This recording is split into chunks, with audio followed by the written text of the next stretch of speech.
এই মুহূর্তে টোটোদের সংখ্যা 1754। লোধা 3 থেকে 4 হাজারের মধ্যে আছেন। আসুর প্রায় বিলুপ্তির পথে। আর সেখানে দাঁড়িয়েই ভারতের প্রথম মহিলা আদিবাসী রাষ্ট্রপতি শ্রীমতী দ্রৌপদী মুর্মু, যার গায়ের রং নিয়ে পর্যন্ত এই রাজ্যে যারা এখন নির্মূল হয়ে গেছেন সেই তৃণমূলীরা কথা বলতেন, তিনি অনুরোধ করেছিলেন দেশের প্রধানমন্ত্রীকে এই বিষয়টির উপর নজর দেবার। প্রধানমন্ত্রী PM জনমন যোজনা নিয়ে এসেছিলেন আদিবাসীদের জন্য, যারা বিলুপ্তির পথে চলে যাচ্ছেন তাদের জন্য। কিন্তু দুর্ভাগ্যের বিষয়, সারা ভারতবর্ষে যেখানে যেখানে আদিবাসীরা আছেন প্রত্যেকটি রাজ্য, শুধু বিজেপি শাসিত নয় অবিজেপি শাসিত রাজ্য PM জনমন প্রকল্পকে গ্রহণ করেছে।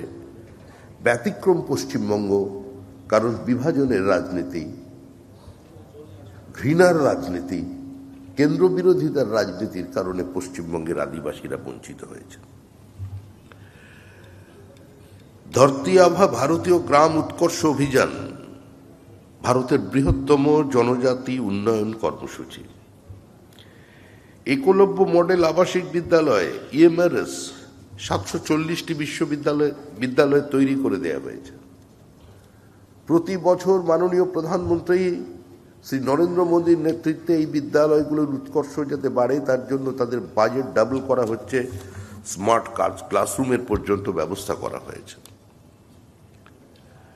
প্রধানমন্ত্রী জনধন যোজনাকে পশ্চিমবঙ্গে সত্তর লাগু করবার জন্য আমাদের বর্তমান মুখ্যমন্ত্রী শুভেন্দু অধিকারী তৎপর আছেন, এবং যে পরিকল্পনাগুলো শুধুমাত্র বিভাজনের রাজনীতির কারণে, অন্ধ কেন্দ্রীয় বিরোধিতার কারণে, বিজেপি বিরোধিতার কারণে, মোদী বিরোধিতার কারণে আজকে পশ্চিমবঙ্গে বন্ধ হয়ে গিয়েছিল, তার মধ্যে জনজাতিদের জন্য যে পরিকল্পনাগুলো ছিল সেগুলোও আছে।